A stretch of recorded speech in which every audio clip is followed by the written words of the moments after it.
welcome to our team call tonight. I am actually excited about this week's call. It is very in line with a lot of the conversations that I think come up as you continue to grow your business. I just kicked off a new partner mentorship this week, and I know that some things are starting to come up in conversation with these ladies that I'm working with. And what's wild is I think it comes up time and time again. And what we're talking about tonight is developing a seller's mindset and really recognizing what it means to be a seller, right? I think we sometimes have a picture in our head of what a salesperson looks like, whether it's like the person that you walk into and talk to at the AT&T store, or it's a car dealer, or it's the person that you're like avoiding when you walk into the boutique and they're like, "Can I help you?" And you're like, "No, no, no, I don't want your help."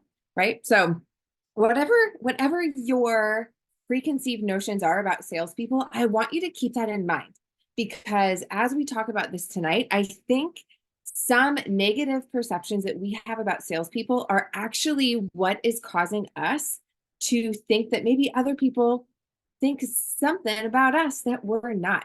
And just to kind of give you a little bit of backstory, those of you that don't know me very well, I come from sales. I spent a career in advertising and marketing, and before I retired a few years ago to just do this full time and kind of explore other entrepreneurial opportunities, I was in sales, and I didn't go to school for sales. I don't think anyone wakes up or goes to kindergarten class and is like, when I grow up, I want to be a salesperson. We don't, like, nobody, right?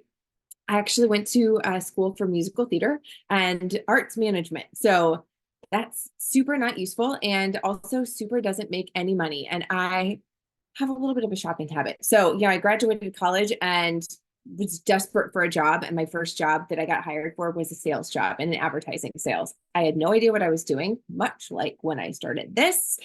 And I see a lot of similarities as when I launched my coach business, my partner business, as to when I started selling things. And I have always been in a position in providing for myself and my family and being 100% commission. I have never, outside of when I was like 16 and getting an hourly paycheck, I haven't ever had a salary ever, which I think is unique to a lot of people. However, that being said, it did teach me a lot of things about how I want to show up, how I want to spend my time, how efficiently I can spend my time and get things out of it.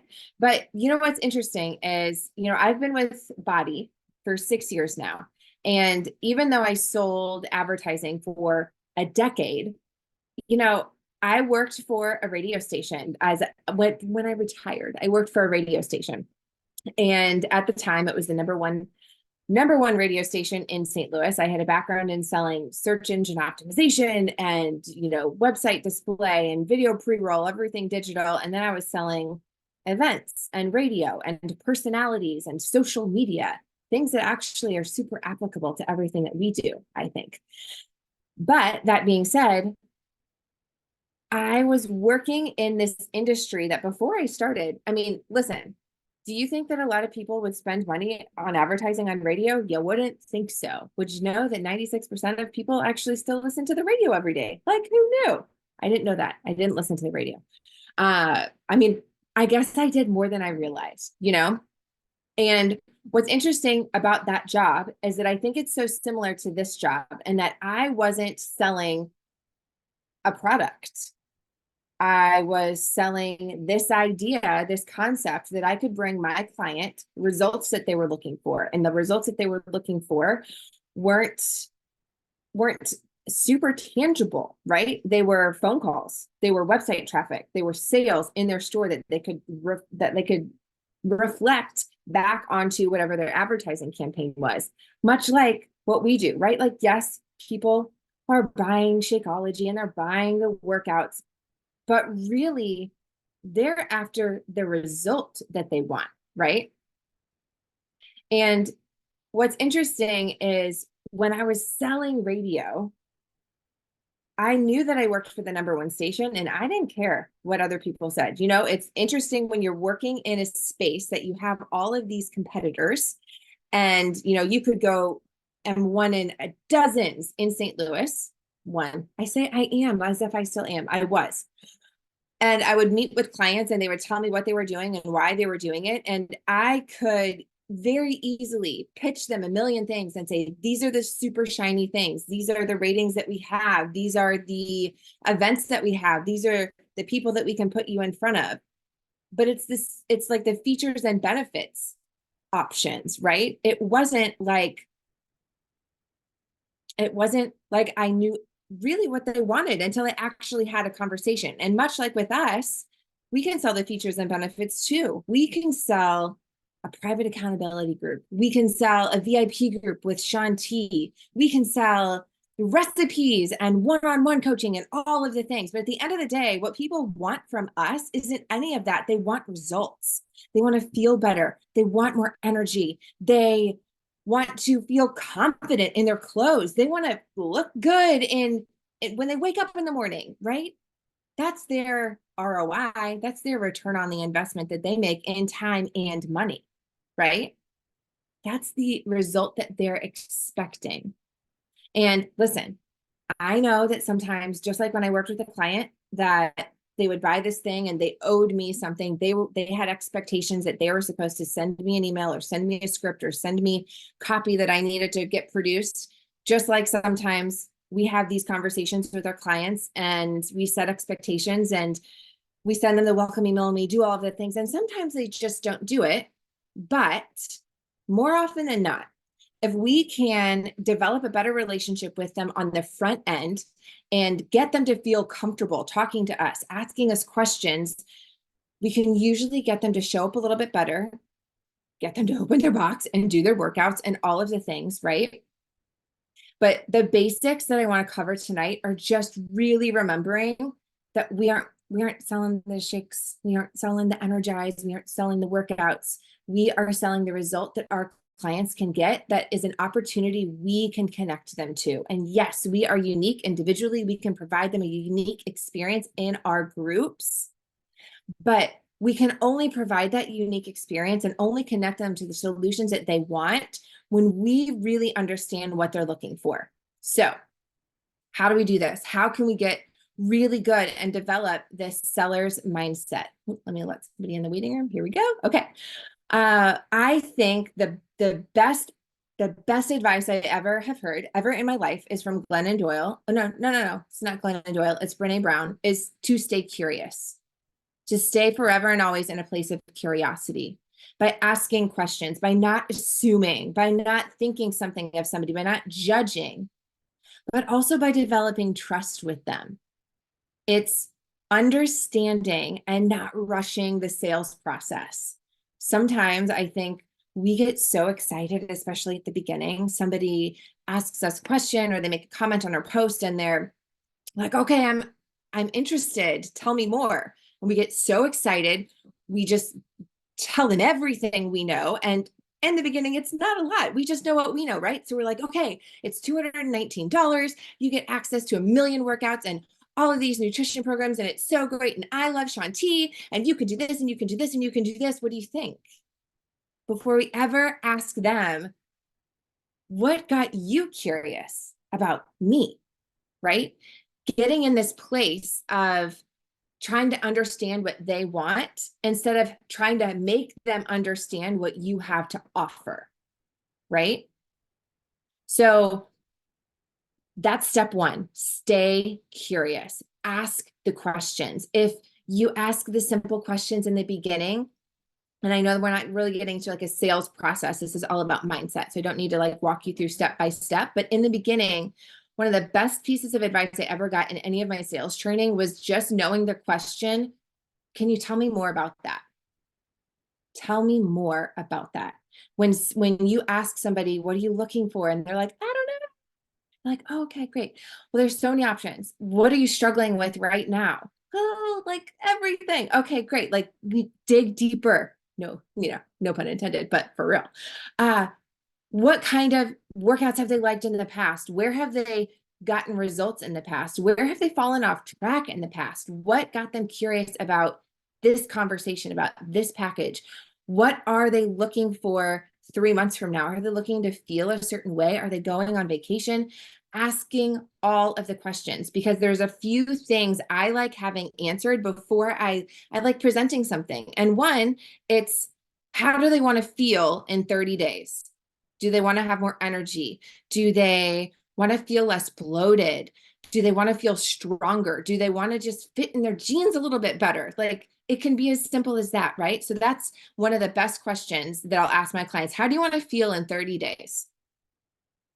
And then it just kind of goes from there, and just keep asking questions. And unless you have this like, oh my gosh, this program would be so great for you, ask a couple more or send them a couple sample workouts, right? Like, just because someone says they're interested doesn't mean you have to immediately send them pricing, but you can send them options to start. You can open up the conversation, and the more back and forth that you have, you're building trust with them, right? People buy from those that they know, like, and trust. And even if somebody knows you personally, because you've been friends forever, they might not know you in this space. They might not trust you in this space of health and fitness, of connecting them to workouts, right? They've struggled a million times before, and maybe you know them on a certain level, and they are a little hesitant to share some things with you because it's really personal, right? So building trust, sometimes more with the people that you know in real life, is important in this health and wellness space, to let them know you actually are here to help them. You're not just here to sell them a total solution pack and tell them to have the best time and let you know how it feels, right? You're going to be there and ask the questions. So here are some other things I want you to think about when you're thinking about, I was thinking about the key characteristics of staying in a space of being able to sell something and not feel salesy, because we never want that, right? Like, we never want to be like, oh, like, I don't want to feel salesy. It starts for me, and I think for everybody that this works well for, in having confidence and belief in the programs and in the products, knowing that they work. And listen, confidence comes after action, right? So it starts with belief. It starts with you thinking, I think this could work for me. I think this program could get me the results that I want. And sometimes it's just in this endless cycle. You have developed the confidence in these programs because you've gone through it, which is why us staying true to our health and fitness and our workouts and following the workout calendar and knowing how it feels to go through it. One, it makes us authentic. We're not just selling something that we say is going to work. We know it works because we do it. We are a product of the product through and through. That is the best way to build belief. And the first question I'll ask anybody on my team when they say that they're struggling is, how are your workouts going? Are you following a calendar? Are you liking your workouts? What does your nutrition look like? For me, my business struggles when my nutrition is a disaster. My business is reflective of how my nutrition is. That's just, for me, how it is. Maybe that's for you too. I don't know.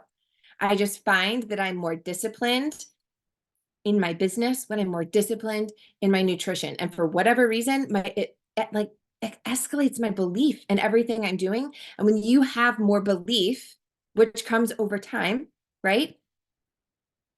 It makes it easier to show up. And it's never easy. It's never easier. But sometimes you need a little like, oh yeah, I can do this feeling, right? And that feeling comes easier. The next piece that I think is something to remember is resilience. Is just, I actually wrote it 3 times in bold: resilience, resilience, resilience. We have to become okay with not being everyone's cup of tea. We have to become okay with people saying they aren't interested.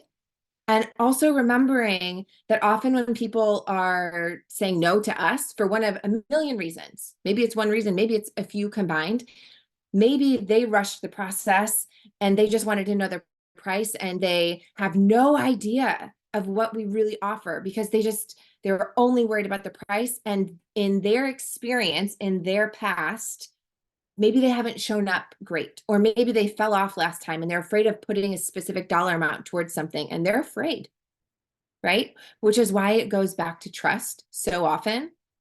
Maybe somewhere along the way, we dropped the ball when we presented it, and guess what? It's going to happen. Like, man, if I could go back to some of the conversations I had 6 years ago when I started, like I was a disaster because I was excited and because I word vomited and I did all the things that you're not supposed to do. But I had belief and I loved what we did. And I had every bit of faith that when I was talking to people that they could get results from this. And sometimes that kind of like pushes you over the edge, but knowing that sometimes those nerves can kind of oopsie in a conversation and using those conversations, that's part of the resilience, using those conversations as part of the learning process, right? It feels hard taking a rough dive or having a hard conversation in front of people, but it's okay. Let me real quickly, I want to tell you about the worst sales call that I ever went on in my entire life. In my entire life, I had just taken over the Toyota regional office in St. Louis. This is when I was actually working for another company. I was in the automotive division and I had worked really, really hard in setting appointments with people. And this was when LinkedIn was like kind of new. And I was kind of doing what we do now on social media. I was connecting with people on LinkedIn. I was trying to engage with what they were doing. I would send people articles, do all of the things. And somehow I got a meeting with the president of the Toyota Dealer Association here in St. Louis. So I like clickety clack my way across the car dealership as like I think I was like 23 at the time. I was young. Um, and I get in this meeting and I had all of my questions ready that I was going to ask him. And I could see as the meeting went on that he was like not interested. Whatever expectation I hadn't set at the beginning of the meeting, he was like pissed. I mean, like 7 minutes in, he was clearly pissed to the point that I actually asked him if I should leave. I was like, this is like not going well. Should I leave? Like, should we stop the meeting? And he was like, I think we should. It's like, okay, great. And I like walked out into my car and I cried. It was like really bad. It was so embarrassing. And I know I was like bright faced and red and young and inexperienced. And I was mortified. I was mortified, honestly. And I go back into my office, like, I was in outside sales. I drive back to my office and I walk into my desk. I sit at my desk and I can see the sales director come out of his office and walk towards me. And I was like, oh my God, like this is the worst ever. This guy who I just had the worst meeting of in my life that I like never, ever, ever am ever going to step foot in that dealership again. I'm going to get in trouble with my boss. And he comes over here and he was like, Mallory, I can't believe you just met with his initials were TP, which I feel like now is appropriate, but whatever. Can't believe you just met with this guy. We haven't been able to get a meeting with him in 7 years. And I was like, oh, well, I just ruined that for all of us, just so you know. But my boss saw it as like oh my gosh, you did something that nobody else could do. You did the thing. And I was like sweating and literally wanted to quit like so badly. It was the worst. It was the absolute worst. So a couple things. As you're working on your resilience, never will you ever have to have a conversation in front of somebody as this young, nervous person in the biggest meeting of their life and just bomb it and then walk out and like basically get kicked out of a meeting, right? So every time that you are scared to send a message, like it can't be that bad. You know what I mean? Like nobody's going to come through the phone at you and tell you to never come back. And if they do, you can just push this little button that says block. You know what I mean? Like I needed a block button in my life that day. I just needed to like go teleport to another place, as my son would say. He's into teleporting. So just know it will get better. And I did get better. And I actually at some point, like made really good money and I was a great salesperson, but like that's how it started. It was rough. So where I went wrong in that meeting and where I think a lot of us go wrong is that I thought I knew what this guy needed. I had ideas that I was presenting him. I had a couple questions. I thought I knew everything because I had Googled things and I had looked stuff up and it was just a disaster. So applying this to our business where we can flourish in conversation and not have so much like foot in mouth is just staying customer focused, right? We don't want to be a salesy person. That's just a decision we have to make. But I think sometimes we put that decision out there for them, right? Like when we think like, oh my gosh, we're coming off as salesy, sometimes we do come off as salesy, right? Or sometimes that's our perception because that's how we've perceived it. So I think it's just our job to create a different experience. If people think that salespeople are salesy, just don't be salesy. If people think people in MLMs are a certain way, just don't be like that. It's your job to change that story for you, for your business, for your family, for your mortgage, right? Because I'm not that way. We can be different than that. And we know what this is. We know what this can do. We know that we're helping up. We're showing up to help other people. When we know that we're showing up to help other people, it relieves stress to me. I know that I'm showing, yes, listen, I do this so I can earn an income. Let's be honest, right? But I can earn an income anywhere. I can earn an income not working for my house, on somebody else's schedule, on doing something else, or I can do this and feel really, really good about it. This is the most amazing job that I've ever had. We create a healthy ripple effect. That is our job. That's all we do. And I am on a mission to help other people come to that conclusion on their own. I don't need to convince anyone, right?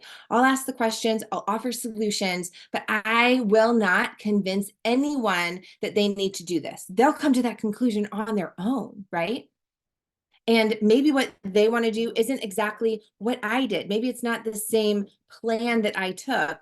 That's why we have a million options, but we have so many options. That's why it's so important to be so customer focused and ask them the questions so that you can present what they need, what they're looking for. And as my old boss used to say, speak to the dog in the language of the dog.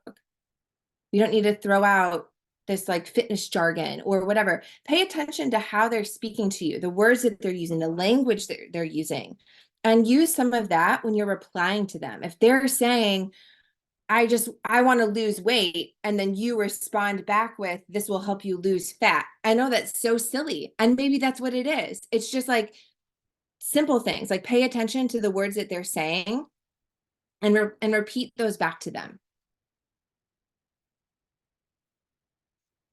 Ooh, I scrolled too fast. Okay.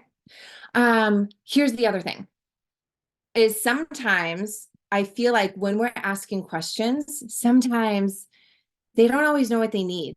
They don't always know what they want. They don't know why they're not showing up. You might have a conversation with somebody that says, "Oh man, I just don't have the time." So you think, "Okay, I'm going to send you job 1 workouts because they're only 20 minutes, or 21 day fix, they're only 30 minutes."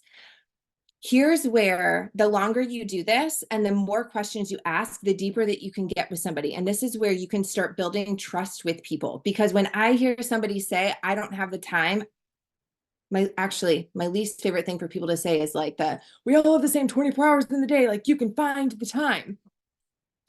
Because I think as somebody that has worked full time and raised children and gotten divorced and been the single mom and worked several jobs at the same time to provide for my family, there is like a certain kind of pressure that you feel at certain stages of your life that you really telling yourself you don't have the time has nothing to do with time. It has to do with the pressure that you're feeling to be everything to everybody else. It's more than time, right? So when someone says they don't have the time, I hear, man, maybe they need more help at home, or man, maybe they need better boundaries. How do they relieve their stress? What kind of support aren't they getting? Because we all on some level want to make our health a priority, right? So like demanding that of somebody, like, isn't your health a priority? Of course it is. Of course it is. But our brains are so scrambled and so burned out. It's really hard to want to make ourselves a priority, especially with how our brains work and how social media works and how our phones work. And sometimes we're just so burned out. We know we shouldn't be scrolling social media at 9 p.m., but suddenly our phone is in our hand and we're like an hour deep into reels. Like, it happens. And it's just, it happens, right? So just be on to some conversations in which maybe you could ask things in a different way, or drop the conversation for now and know, like, man, this gal is really stressed out and she isn't taking time for herself. So that's where I like paying attention to the conversation, and why I say, like, man, this isn't about you when they're saying no. So often it has nothing to do with you. It has everything to do with all of this pressure that they're feeling everywhere else, which also comes back to, and I'll kind of get into this with selling strategies. It comes back to us presenting the solution to some area of stress and pressure and suffocation in their lives, right? Like they're struggling somewhere. So instead of making this workout fit into their schedule that's so busy, and probably on some level all they're doing is adding this to the rest of their to-do list, and they're thinking, like, well, hell, like, I have 19 things left on my to-do list. It's 9 p.m. and I'm considering adding one more thing. What? Like, just think about it like that from their perspective. That's what it is to be customer centric. And a way to think about that when you're thinking about social media and leveraging these conversations in ways that extend the conversation, often, yes, to them, but probably to so many other people that are struggling with the exact same thing that you guys had talked about, right? And so that's usually where my social media content comes from. It comes from conversations with my clients or my potential clients, and where they're struggling, right? So using your social media, using your stories to address things. And you don't have to say, I was talking to this gal and she was really stressed out because she didn't have time to work out, and this is what I said. You can come up with a cute reel or a story series or whatever, right? But knowing that that person's in the back of your mind. And those are the conversations that I think lead to, maybe at some point they were on your list of 10 people and they moved to the, like, not right now list. But they're people I think about that I know that they're watching me on social media, right? So I want to make sure, one, when I'm showing up and I'm sharing things, I'm, like, not insulting the reason that they gave me, right? So I think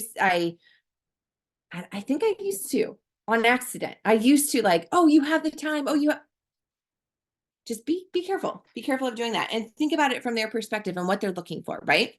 So when you start really understanding what your customers need and what their common challenges are, those are where my marketing calendar kind of comes into. And that, to me, as a seller, is creating that consistency that I need on social media, because consistency on social media isn't just showing up and, like, being there, right? It's being consistent on a certain topic, on a certain problem, on solving something that somebody is specifically looking for. But when you start putting your feelers out to see who might be interested in specific solutions, and people start commenting on things like, oh man, I feel that, I understand that, that's really where my list of potential clients comes from. When people say, like, oh yeah, me too, I feel that exact same thing. And that's where you start building relationships in the DMs, right? When somebody comments, oh man, I feel that so deeply, or oh, I have totally done that. Instead of just commenting and being like, heart, get in their DMs and say, girl, I'm so glad you commented on that, because here's what I didn't say in that post. Can you relate to that? And start a conversation. Because often when you're sharing those connection pieces, they're emotional, right? And people connect on an emotional level more than on a tactical level. You might be the most brilliant trainer ever and know all of the facts, but if you can't relate to me, I don't care. I can Google it, right? They can Google the things, they can look it up. How can you connect to them? This is where you become unique. This is where you're positioning yourself not just as an expert, but as somebody that understands what they need. And honestly, what every human desires is wanting to be understood. That's what we want. So if you can, on some level, get that, oh man, she gets me in this way, that is a great place to start building a relationship. And that's where you start building authentic connections. And you're not in DMs messaging people saying, like, thank you so much for liking my story. Let me know if you ever want details, right? I used to send those. Absolutely sent those. I haven't sent one of those in a long, long time because it feels salesy. I don't want to be that person. So something to think about. A big piece also of a seller's mindset is setting goals and achieving them. But it's setting and achieving realistic sales goals that are manageable for you in this time and space in your life. But it's also setting goals that are challenging enough that get you to work, that get you to show up. And maybe it's hitting Success Club, maybe it's hitting a certain rank. That never have I ever had a sales job that there wasn't a sales goal of some kind. I actually, this is very customer based. But it is strange to me to be customer based and not as much like dollar sales based. So in our business, you can make goals on volume, on recruitment, on new client recruitment, on Success Club, whatever it is. But the more specific you can get, the easier it will be for you to know how often should I be showing up? What am I doing? What am I talking about? Who am I selling to? How many challenge groups? How many sneak peeks, right? You need those really clear and precise goals to be a good seller, because to be a good seller, you're usually a pretty good business person. You understand that you need to be reflecting on what you're doing. You need to be tracking the actions that you're taking. Whether you're using the business activity tracker, you're using a Google Doc, you're using a notebook, just tracking what you're doing so that you can be brutally honest with yourself, right? Because I think where we can sometimes struggle is thinking we've been doing all the things. We've been showing up and I just can't sell a total solution pack. It's just not working.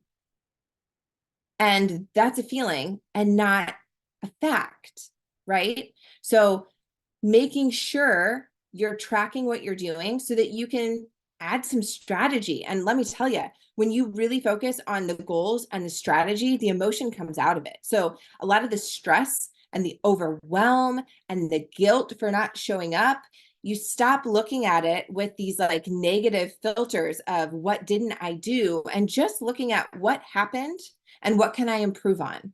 What can get me one step closer today? What's one thing I can do today that gets me one step closer to the goal that I have?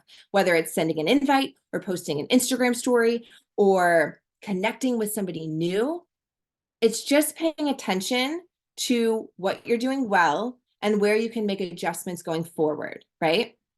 And I think often we have, maybe you have an income goal or a rank goal, and attached very frequently to those goals, what I would call action goals of how I'm going to show up today and how many new conversations do I want to start and how many people do I want to invite.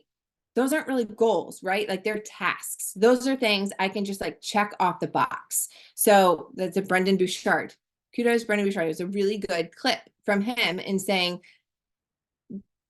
you know, action goals aren't really goals. They're things that you can take care of by yourself. A goal sometimes is not totally out of your control, but there are other factors than just you showing up and doing things, right? So pay attention sometimes when you say your goal is, my goal is today is to just send 5 invites. Like, wait a second, your goal is today to get 2 new people in your free challenge group.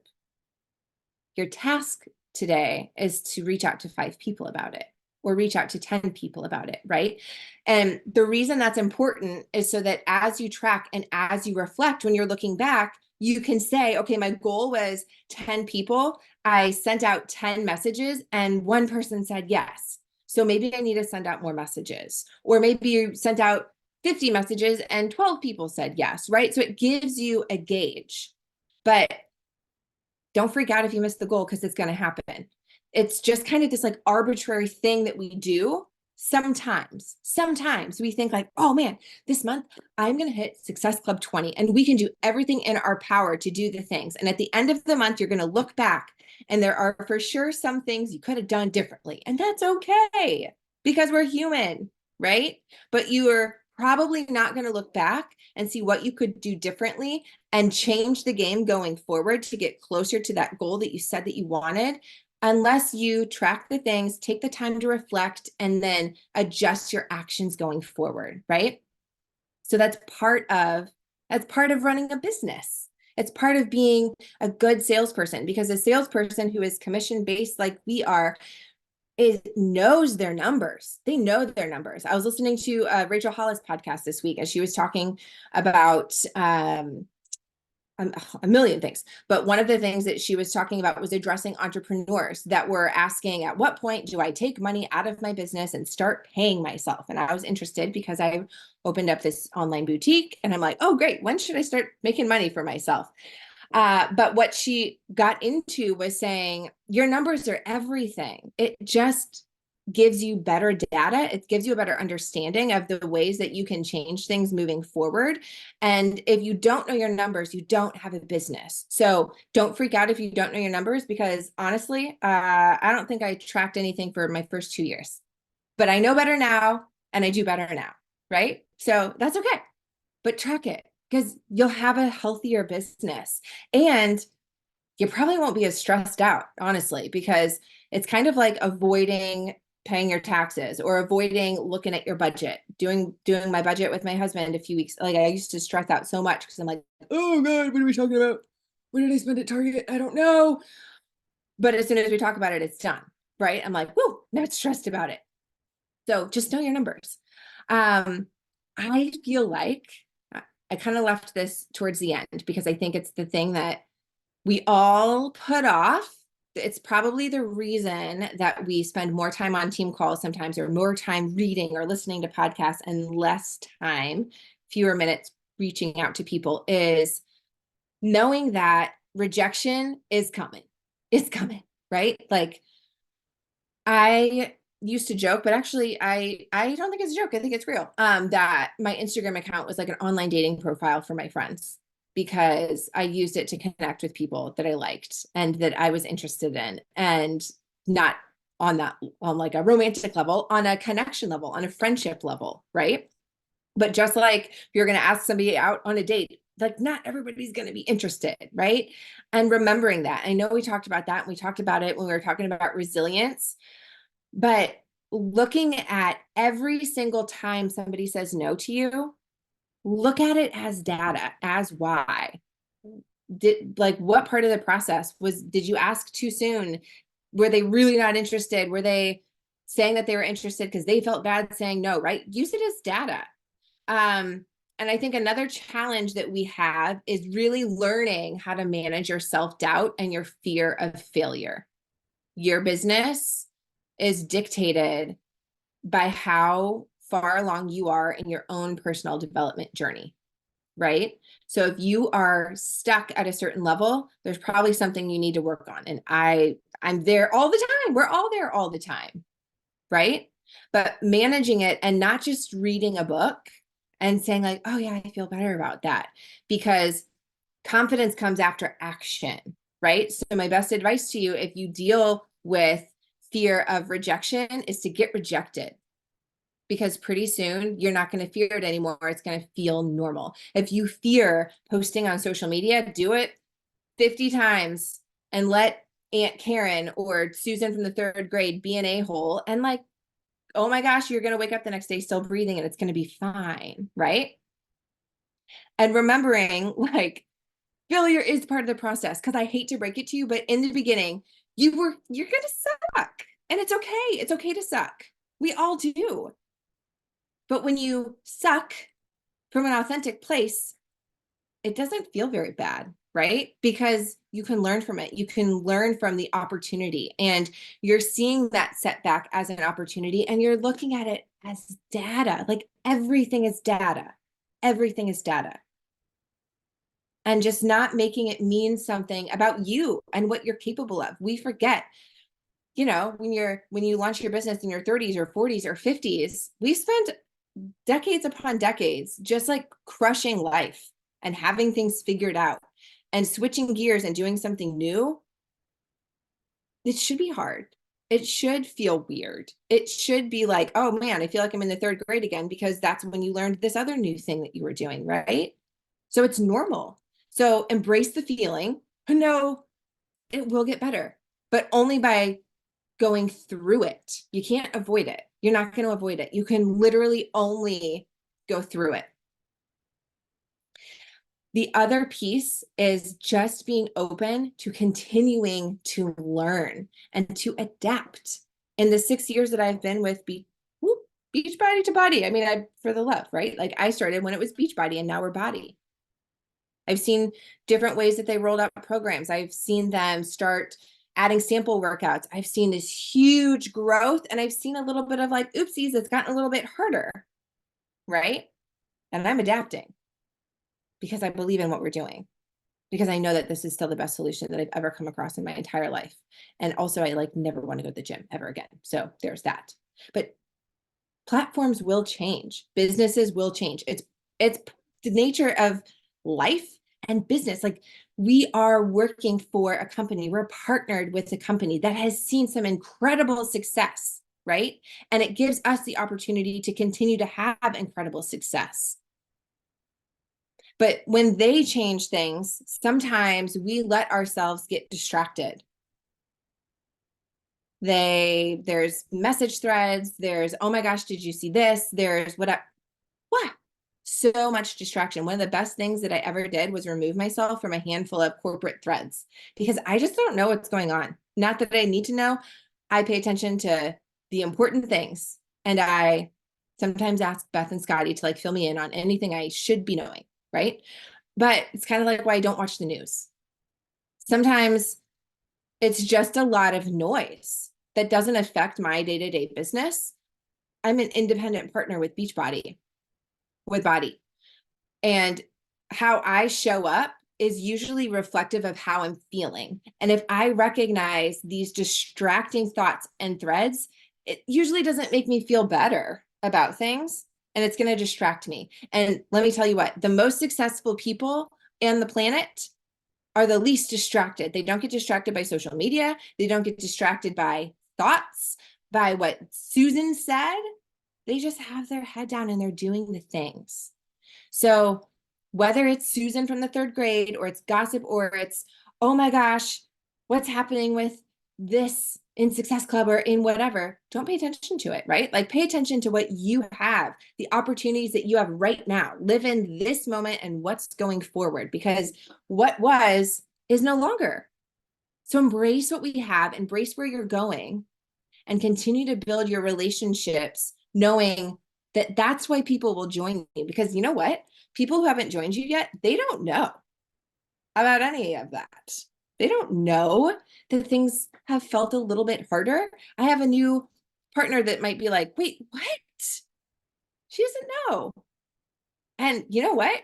This month feels a little bit easier. Last month felt a little bit easier. And you know what? It had nothing to do with anything but the fact that my belief started clicking right back into place where it should be. And it always and forever will go back to your belief. And that belief shows up when you're talking on your Instagram stories, when you're sharing things in your challenge group, when you're having conversations. That is the absolute biggest piece of this. And I will leave you with this. If you are struggling, if you are trying to figure out, oh my gosh, what do I do? And how do I do this? Don't forget that the how is the least important piece of this. The who is the most important.